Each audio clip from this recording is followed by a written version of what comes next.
Indlela namabhlorho asavaliwe nanje ngonobangela wezulu lamalanga la elina khulu. Izakhamuzi esihlala eendaweni ezisenza sana ngizo ezicaphazeleke khulu. Imindeni emithandathu ebeyifudusiwe ibuyile ngemva kokukhwama. It dropped nearly back to normal. They still the rubber flow a lot. What is actually good. Isiphume sesibaleka la.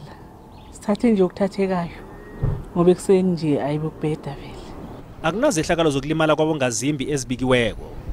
Kodwa na eminye emakhiwo isabhodwe mamanzi. We called our brothers from the community and about 25 of us, within about 25-30 minutes, we were all here and we made a decision to remove all the carpets and all the furniture from the mosque. Imphathiswa zikaMasipalada zithi ubujamo sebungcono kodwa nasolo sisaphose ilihlo.